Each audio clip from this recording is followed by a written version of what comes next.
Thank you for tuning in to MacroView Television, and welcome to a brand new edition of Taiwan Outlook, the program that presents the different faces and lets you hear the different stories on Taiwan.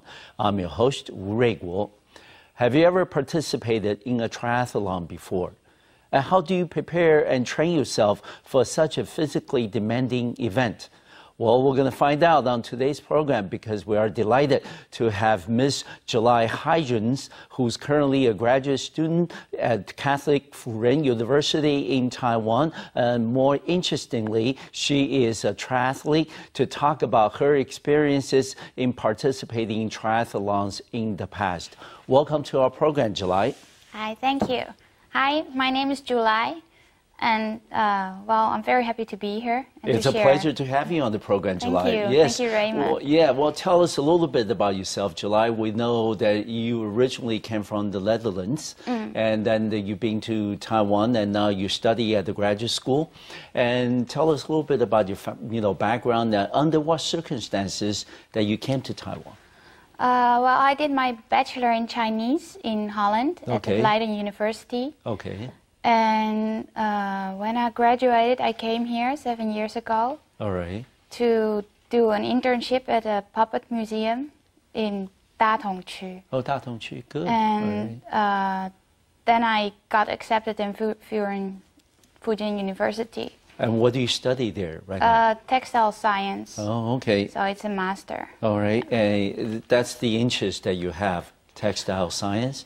Because辅仁is actually one of the few, if not the only, graduate school in Taiwan that does offer that master's degree in textile science. Yes. And is that what you want to do in the future? No, it's just an interest. Okay. I did Chinese was also an interest only, so I just. All right. Yeah. And July, let me ask you, and you also have a Chinese name, maybe because that you study Chinese, in college. You name yourself Yunrou, He Yun Rou. Is there any story behind naming yourself Yunrou? Well, it was in my first year that my teacher gave me this name. Okay. The first character, Yun, yes. It's like from Yun Lu, the Yun. Yes, melody. Yes, yeah. Because my whole family is in the music business. Good. And Rou, she said, because it was my personality, is very Wenrou, very soft. So, okay. And music is very important to me. So. All right. Yeah. And you say your family is, whole family is in the music business.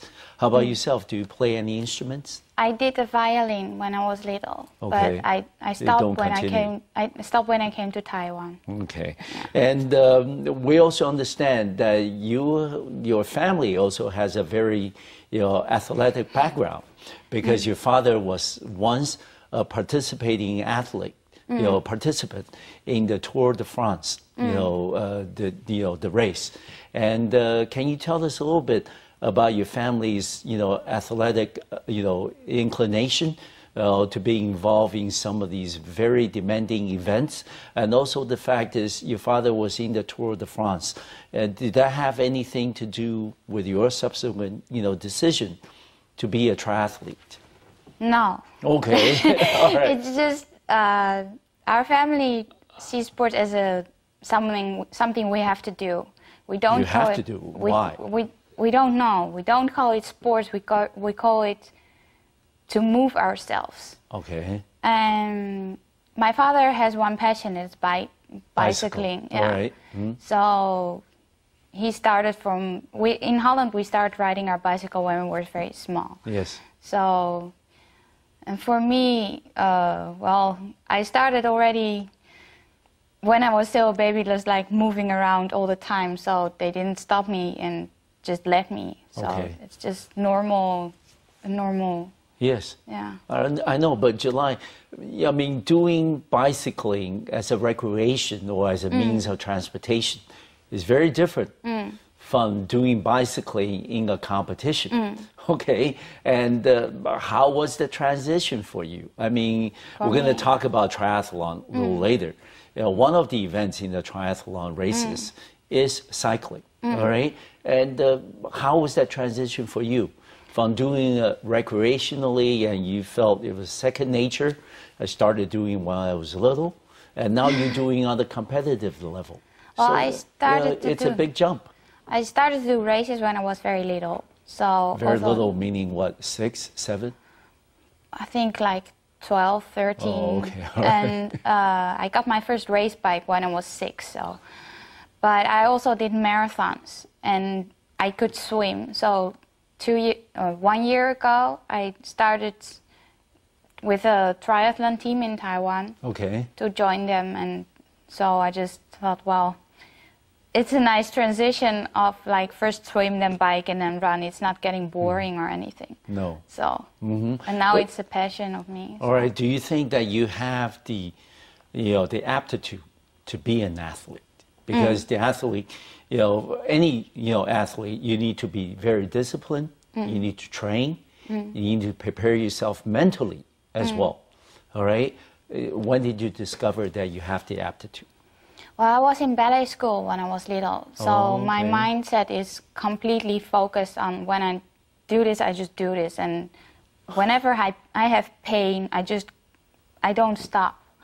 So and well, I have a little disease that my we're going to talk about that condition. It's not a disease. My condition is not a problem at all, and well, I still have to grow, but I'm not scared. All right. But let me ask you, July, a lot of people your age, when you were growing up, they probably want to go out to the, park and play ball or, play frisbee or whatever. And you probably like, instead of playing in the park, that you want to, do some running, do some, athletic, competition or training. I mean, how is it different? I mean, a lot of people are going to say, oh, July, you don't want to be our friend, so, we don't want to ask you to the park next time. Or go to the mall, shopping mall and things, right? I mean, how do you then, try to find a balance? Well, I don't go to the shopping mall, but if people want me to come with them to the park and do some other sports like playing ball. Movies. I like to go to the movies, but I balance my sports and these kind of things. But I don't go to like shopping malls. I just like to I meet with my friends to do some sports. It can be anything. We like soccer. For everything. Example, is big. All right, but in terms of the people surrounding you, they're gonna say that, hey, July, you're spending too much time training for this. Yes. We don't see you that much. Yes. I understand that you also have now settled down in Taiwan. You have your own family. And I think do they express that maybe not really complaining, but just saying that, hey, July, we don't see you that much because you're training all the time. Yes. Okay, then what do you say to them? It's my passion. Okay. It's my life. All right. Do you have other friends who are into sports as much as you do?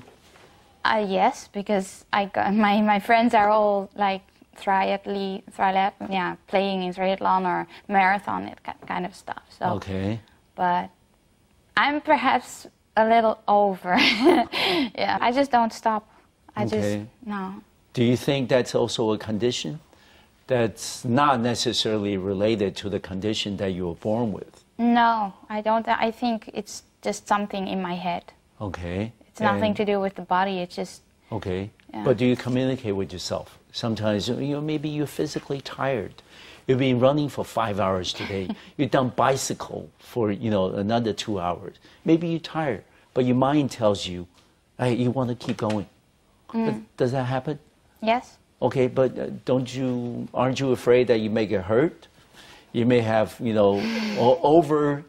exercised yourself. I mean, you got to have a balance. You got to have a break. You got to have a braking system someplace. Stop. That's it. I don't stop easy. I mean, how do you stop every day after your training? When do you know this is, it? This is the end for today? When I feel a little tired. A little tired. So still, your body tells you something that your mind tells you to stop. Actually, when I feel happy. When I feel happy, I stop. What is the daily regimen that you go through? Daily exercise routine? I get up at 4:30 in the morning, I go out, take a run, take a bike, do some other exercise, perhaps another bike, do some yoga, go home, and then in the afternoon I do some more. So from 4 in the morning all the way until 8 or 10? Oh, sometimes, you mean in the morning? In the morning. 12. Okay. And then... So that's 8 hours. Something like All that. right, okay. Then you go home for lunch, I suppose. You eat, right? I eat something, yeah. All right, good. All right. I thought you don't eat. But anyway, I mean, you go home and eat, and when do you start again in the afternoon? Like 2 or 3. Okay, until? 5. Okay. And then I have something for dinner. All right. So And you then pretty much train for roughly 10 hours a day. Sometimes, but sometimes in the afternoon I also do something else. Let me ask you this before we end the first part of the program. Why do you do this to yourself? Do you want to punish yourself physically? Because this is a lot of work for anybody. It makes me happy. Okay.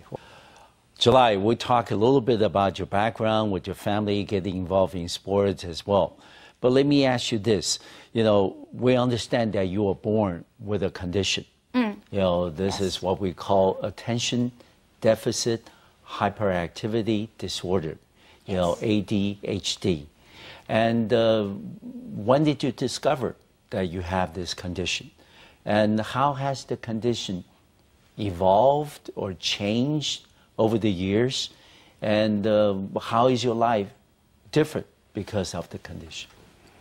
It was discovered when I was 4 years old. Okay. Because I couldn't concentrate at all at anything. And I was running all the time around, and they thought, well, what is this child doesn't look happy. Okay. So they did a test, and it was, well, it was like it made us more relaxed that they knew that it was happening to me. Okay. What it means to me, it actually is a very big part of me, because sometimes I don't know what is wrong, but then I think, oh, it's just like the ADHD coming back. Okay. And when I grew older, it actually get worse. Really? Yes. Worse in the sense that you are compelled to do something, that you can't sit still? Worse in what sense? Well, my energy gets more. All right. I get more energetic to, I just cannot stop. It doesn't, doesn't necessarily come from the fact that you've been eating a particular diet, food, or you've been getting a lot more rest? No. It got nothing to do with it? No. You could sleep for just 4 hours a day, for example, and still be very energetic. Yes. Because when I don't sleep enough, another kind of energy comes up to me, and I get more. Get more energetic. So the biggest problem perhaps is that my concentration isn't very good. All right. So studying for me is a little hard. Okay. Because when I sit down and I have a book, I start to look, I start to draw, I get something in my hands. Okay. But I always try to find a way to get concentrated. So most of the time when I'm talking to or doing something or studying, I have something in my hands, I'm just playing with it. Okay. It calms me down. All right. So, but let me ask you, July, you study Chinese in college. Chinese is not an easy language. Yes. And you've been talking to us and the production crew today on the set in Chinese, and you have no problem with that. All right. And how did you concentrate, focus to study a very difficult language in college? Well, one thing in Chinese is that all the characters are like little drawings. Yes.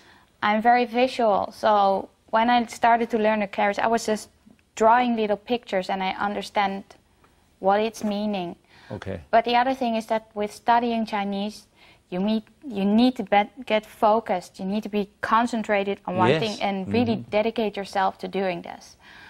Well, when I want something, I just do it. I just go for it. I don't know how, but I just keep focused. So you can still focus if Yes. that is something that you wanted to do. Yes. But how did you know that you wanted to learn Chinese? Because my choice to studying Chinese actually was my mom's idea. And why did your mom pick that for you? Why Because I stopped dancing because of an accident, and I didn't know what to do. Or didn't know what they said. You can go for a bachelor. You can try, because from a very small age, people told me, "Oh, she cannot study because she has a disorder and she cannot concentrate at all." So studying for me is actually to prove something I can do it. So I was so focused. I just did it. All right. I just did it, and it was very hard, and it was lonely sometimes, because you just need to do this. But I just found my way to do other things. For example, my thesis, when I needed to read all the articles and write my, I was running on a treadmill, and all the things were in front of you, and I was reading and running. Okay. I just found a method to do it, and I did it pretty well. All right. How do you manage the condition now? I mean, is it something, excuse my ignorance, but is it something that you need to take medicine for? No, I don't take medicine. But how do you manage the condition? Every day you have to live with it. Well, that's why I chose to get a career in sports, because when I start to do my workout, my energy gets up and I get calmed down. Because every morning when I get up, I'm a little dizzy because my head is exploding. Okay. So when I have something I can do, I get some sweating and get some running or biking or anything, I get calmed down. All right. So that is my method to express, to live with it. Okay, but how is it changing your life? What do you think has changed? It's changed a lot, because old friends, they leave because, she does it again. But I got new friends because they do the same. All right. And sports is also a method of communication, I think. Yes, all right. So, because everyone you're training with is in the same, the same action or anything. So. All right. And also, does the condition make you a lot more competitive? Yes. Because you want to, run, you want to do the cycling, you want to do the swimming. Does that make you that you always want to put yourself in a very competitive environment? Yes. I'm really? very competitive. I always push myself. All right. How do you deal with failures? If you don't come away number one, how do you deal with it when you have the condition? Don't tell me it hasn't happened. It depends, but sometimes I get very angry with myself. Yeah, I can because get you very came in angry. second. Yes. All right. It's not about being first or second, but when I do something wrong or something doesn't go well as I planned, I get very angry with myself. All right, but let me ask you, as you get older, you have your own family now. Do you have a way, or does your family and you develop, some type of mechanism for you to deal with this, to manage your emotion, your energy? Because you can't keep going like this. I hope not.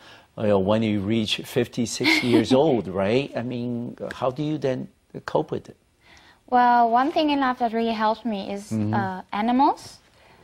I like cats. Okay. So you have I have cats at home. Yeah. Okay. And another thing is that my family actually knows when it's happening. Okay. So at first they just let me get angry and all right. Leave you alone. Leave me alone. All right. But when it's going on too long, they just grab me, they just pull me back. Okay. And I need it.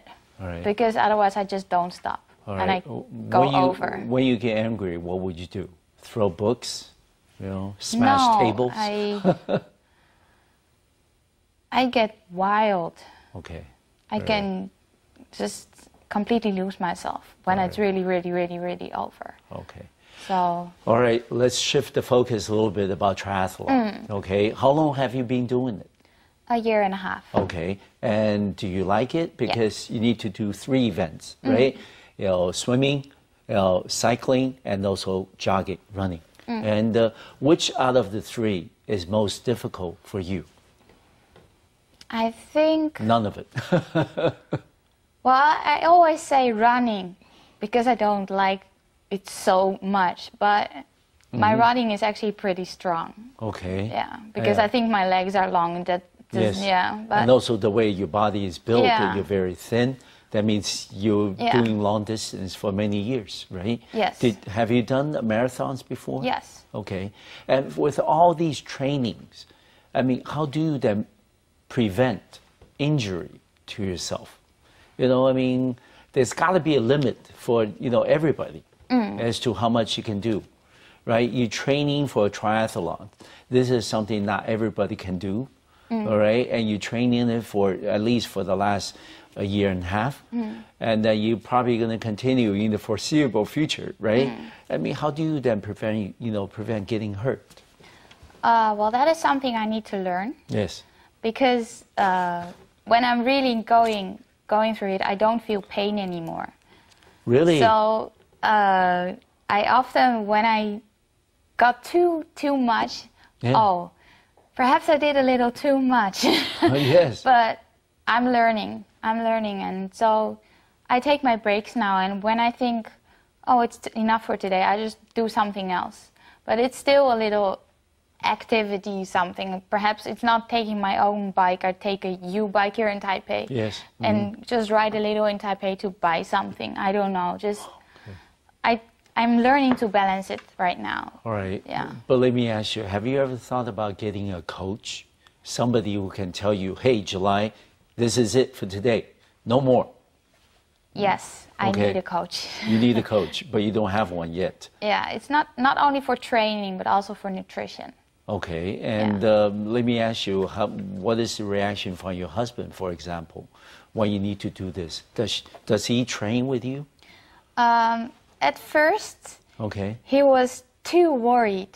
He thought, but I'm so afraid you're getting hurt or something, so that was stopping me. Yeah. But now I got his full support because he knows it's the only thing I really want. That will make you happy. Yeah, and that's most suitable for me and what's my real passion. Okay. So he's now supporting me fully, so that's a big plus. A big plus, and it makes me really thank you. All right. And among the people that you train with, you know, they also participate in triathlon? Yes. Okay. And when you train with them, do you think that's helpful in terms of, you know, not only in terms of the competitive spirit, but also in terms of exchanging, you know, information? You know, what would be some of the things that maybe they can share with you about this part of the hill, riding the bike or, you know, jogging?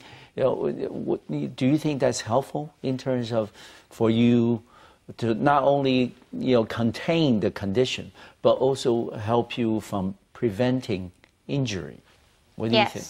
All right. Because when they stop, I stop. You stop. Okay. And when they want to have like a coffee or something, I go with them. So good. It helps me. Also, it helps me in communication. All right. To talk with other people and like share things. Good. Yeah. All right. And finally, before we end this part of the program, July, do you think the triathlon population in Taiwan is getting bigger and bigger? More and more young people like yourself, you know, local people, are also involved in the competition? Yes, for sure. And mostly, do they, you know, have prior experiences in running, swimming, or other things, or do they just jump right in? I think most people started with running because running is very popular in Taiwan. Okay. Yes. And then they later on learn about swimming and cycling. I think swimming is the biggest problem because Taiwan people don't start swimming. Do water sports very well. Okay. And July, we understand that you are the first and only sponsor athlete by the Ironman Triathlon company. This is a huge, honor and also responsibility. Let me ask you this: what is then expected of you for being sponsored by this, triathlon company, and how much training do you need to do, and how many triathlons do you need to participate in every year? Please. Well, I help promote the company and the brand here in Taiwan. So I participate in all the Ironman here in Taiwan. Okay. But also in the company's own, they have an own series of smaller triathlons called Lava. And they have a few a year or so. And that's like the Olympic distance, so they're smaller ones. Okay. These are local. All right. Yeah. All right. And let me ask you, out of all the Ironman, triathlon competition that you have been to, I mean, which one of the, 3 events that you find it to be most difficult? Swimming, cycling, or, jogging, running? Which one?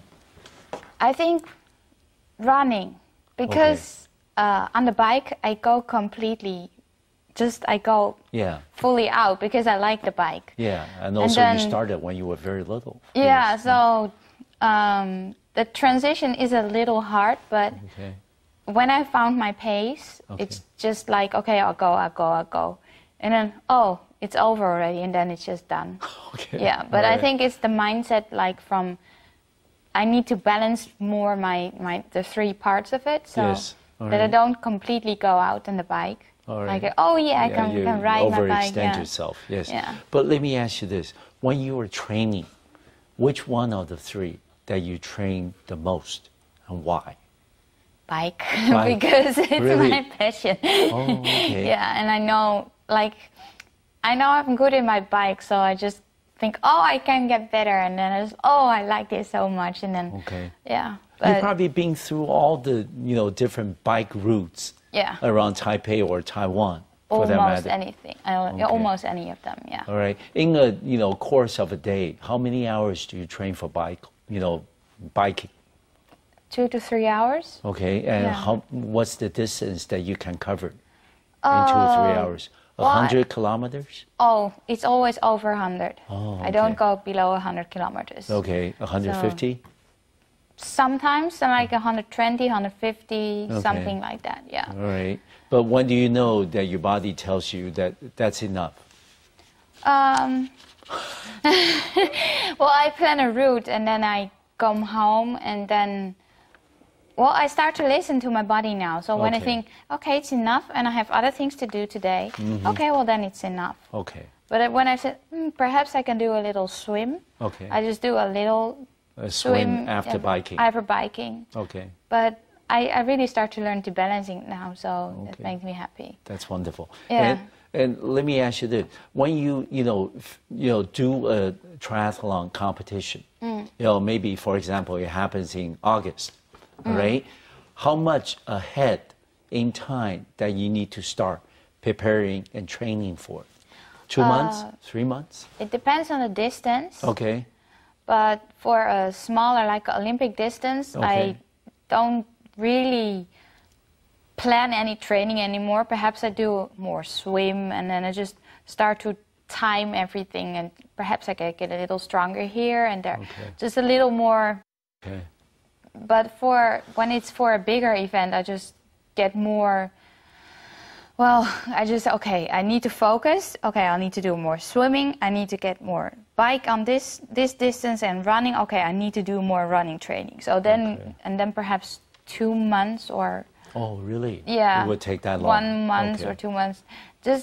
I don't change too much in my training, but a little more focused. All right. And July, let me ask you, you have done triathlon for about a year and a half. How many have you participated so far? Maybe the smaller size.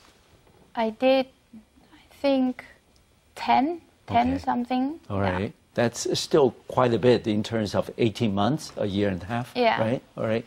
And you have also mentioned the Ironman triathlon competition.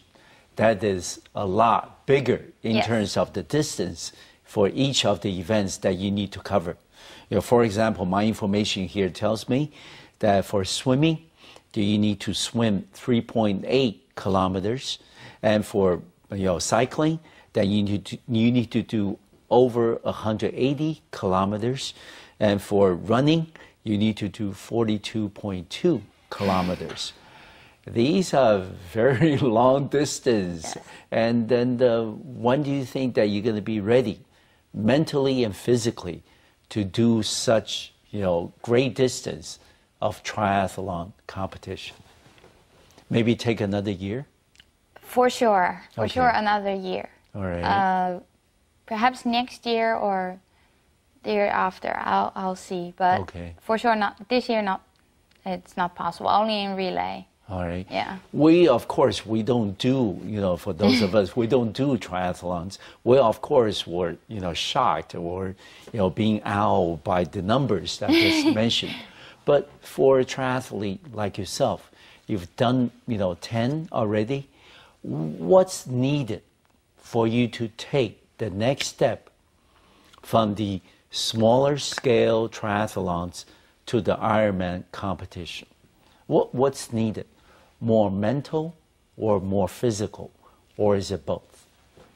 I think both, but for triathlon, the mental is very important. Yes. Because your races are for a very, you have a long time, and you start early, and the first thing in the morning you need to go in the water. Okay. Sometimes it's cold, and then it's like, okay, just go, and then just go. And so I always say that the mind is like at the first place. If you don't have the mindset, okay, just forget it.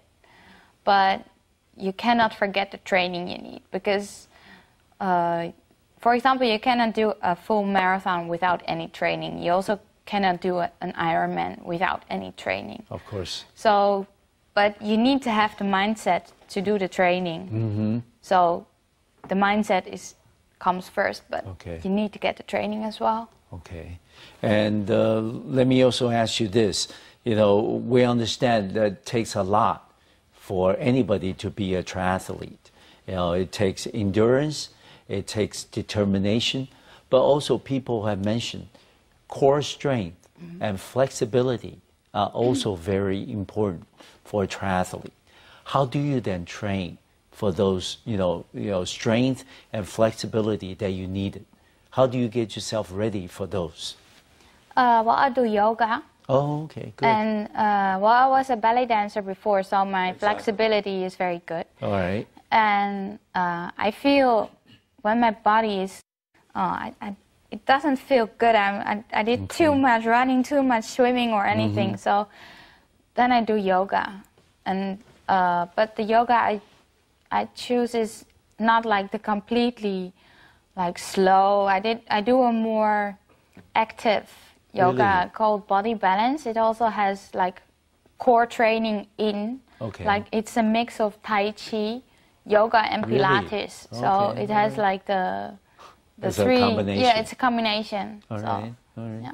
And in terms of strength, do you do much weight? I mean, what kind of strength are they talking about? Strength for the body or strength for the legs? Well, everything. You need to do everything Arms a little. Yeah. Okay. When I do weight training, I don't go to the gym and do all the machines. Okay. I follow a class and they have like the little weights, but I don't take too heavy. I just take light weights and do more repetitions. Okay. So I don't get like this, like the big muscle. Okay. Like keep it smaller, but make it strong. The core needs to be strong. All right. Don't make it big, but yeah. All right. And July, let me ask you, as a, ADHD athlete, a lot of times people believe that the pressure and the structural demands of these, athletic competitions that you are involved with can be overwhelming, can be really too much. First, let me ask you, Has it ever happened to you that you say to yourself, oh, this is too much. I can't do it, okay? And second, if it does happen, how do you deal with it? How do you manage to overcome it? Well, it does happen. And it happened for me the last race, because I get too nervous. I make myself crazy in my head from, oh, but this is not, oh, and then I just lose myself. All right. I go crazy, and most of the times I don't sleep at night before a race. I'm too nervous. If it's something new, I just go, oh, it's horrible. Oh, yeah. But, well, I have my husband now, and of course. He helps me. He just makes me calm down. All right. He gets nervous with me, but then he just helps me to calm down. And it's the force of calm in your life. Okay, good. I trust him, and that's very important to me. It is very important. Yeah. It's always, important to have a companion, whether it's a coach or a spouse or, people that you train with. Yeah. July, it's been, wonderful throughout our course of conversation, learning about your, journey so far, into triathlon. But we suppose that there are a lot of, people watching our program today who, especially the younger people, who may be thinking, hey, I like sports, I do a lot of running, swimming, and cycling already. And by watching you on the program today, they're going to say, hey, I maybe want to do the same things that July does in triathlon. What would be your advice to people who are beginners into triathlon competition? What would be some of the things that you can identify for them that they need to be particularly careful? First, I always say don't be scared. Okay. Because the races are very well organized. Make sure all your equipment is well prepared. Okay. And make sure that you know how to fuel yourself. Just don't eat strange things, and practice before the race. All right. And make sure you sleep well, have fun, and don't think too much. All right. Just give it a try. All right. But like a lot of things, when they do their first triathlon, it's going to be the most difficult. Yes. All right. And for the mental preparation, what do they need to do? I mean, of course, they would like to get a good night's rest, before the event. But what do they need to tell themselves, when they were training? Can you share with us your experience? Also, listen to what other people are saying to you. Because other people are supporting you is very important. Yes. Sometimes you just get so scared, and then you really need other people to give you support and help you, and listen to them. And the day before the race, do something else. Go to the movies, or don't think about it. Don't think about it too much. Make yourself good prepared, take an early sleep, have a good dinner, and just calm down. But it's not easy to calm down, so make sure you have some people who are with you. Don't go to a race alone. Okay. Yeah. All right. And what if a first-time triathlete could not get any sleep on the night before? What would be some of the things, short of taking a sleeping pill, what would be some of the things that they can do to get them, calm down and, get them, at ease about the competition the next day? Can they read a book? Or people counting sheep when their eyes closed? What would be some of the things that have worked for you? Sometimes you just really cannot sleep. No. And then you get crazy from, because I need to sleep, I want to sleep, I need to sleep. Accept that you don't sleep. Just breathe in, breathe out, make your breathing, make it slowly, and just accept the fact that you cannot sleep. Okay. All right. And then you can calm down. All right. Perhaps you're sleeping with other people in a room. Okay. Probably they are not sleeping very well as well. If they are not sleeping, have a little talk, and just accept it. And most of the time, when you accept that you don't sleep, you fall asleep. Okay. Don't do some crazy things or anything. Just all right. Try. Okay. And July, you also mentioned earlier that, you know, don't eat any strange food. We understand for any athlete, diet is very important. Yes. Okay, not just for triathletes. And what's the, you know, diet that you have? For example, you know, what's for breakfast for you, and how often do you eat in the course of a day? Because a lot of people say athletes don't eat very much each meal, but they eat smaller quantities but more often. Yes. You know, that's my method as well. Okay. And small meals, often throughout the day. I eat a lot of fruit, fruit of vegetables. I like to eat yogurt. I like to eat sweet potatoes. Okay, all right. And I like to eat fish. All right. Sometimes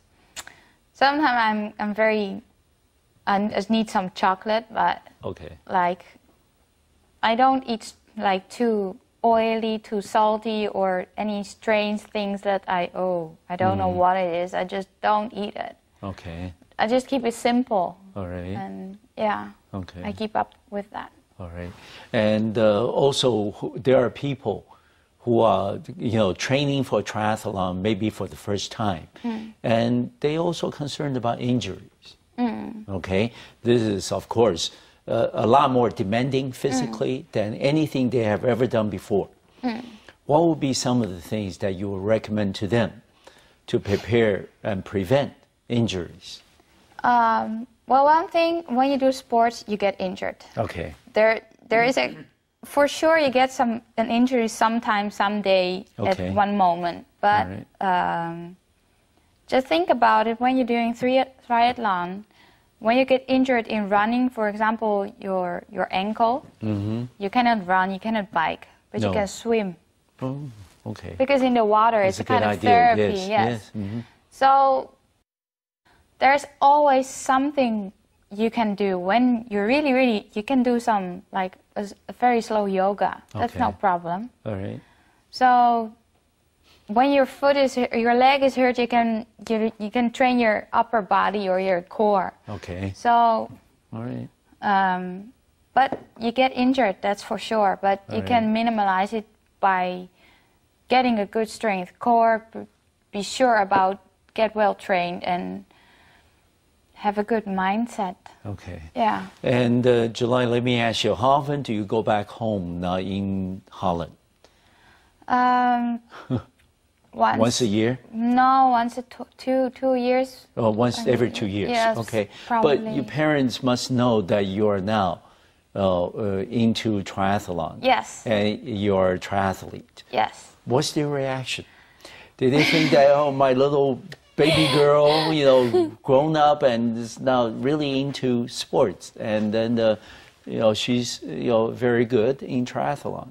What's their reaction? Well, I was doing sports my whole life, but when they heard, finally, what? They were a little, oh, what are you trying now? But because I have a neighbor who is a champion in Holland, so they knew about it, and well, they just said, oh, we'll give it a try. Okay. And they at first they were a little bit like, what? But I just didn't listen to them. I'm just like, I'm going to try this, and it's like, okay. We'll support you. And now they are planning to come to Taiwan next year to see me. Do a triathlon? Yes, to the next Ironman. Okay. Yeah. Good. They have their holiday and they're coming here. All right, July, truly been a pleasure to have you on the program today. I certainly want to wish you all the best in your future personal and also professional competition. Okay. Thank you very much. And we still have some time remaining. And I would, you know, wonder if I could ask you to show our audience on the program today some of the core strength exercise, you know, as well as some, you know, flexibility routines that you go through each time when you begin training. And like I said, truly been a pleasure on the program. All right. Thank you. Thank you. All right. Thank you. And would you mind getting in front of the table and show us some of the routine warm-up and core strength exercise? Well, one for the core. Okay. I really recommend is the plank. Okay, the plank. Just like make sure that your elbows are underneath your shoulders. Okay. And you're just one line. All right. And good. you can get this position for like a minute, and you go a little forward. All right. Or backward. All right. Or you can make your legs go up. Okay. Inside. Okay. Go out and come back inside. Yeah. Okay. Because it's all training like here, and also you need to get really like a plank like this. Okay. When I start a workout, I always do some stretching. Okay. Get my flexibility back, and like my here and the sides. Okay. And my on the front, my upper legs. Okay. But I always keep it a little simple, but just a small warm-up, and I start with a quick walk. Okay. To get my, but not too much stretching before a workout. All right. Yeah. But let me ask you, how much time do you spend each time in the warm-up exercises before you actually start doing your routine? 10 minutes? 10 minutes. 10 minutes. Okay. And for each of the, the demonstration that you showed us, should be about 1 to 2 minutes? Like the plank, you can get different positions for like 5 minutes. Okay. And then the stretching, 5 minutes in each position, I think like 30 seconds. Okay. That's enough. All right. Finally, when do you know you've done enough warm-up? Is your body telling you that you're ready to go? How do you know? Yes, I just feel, okay, I'm completely loosen up, and then, okay, I can go. All right. Thank you very much. Thank you. July, certainly, these routines that you just showed us will be very, very helpful. Have a seat, to our viewers who are interested.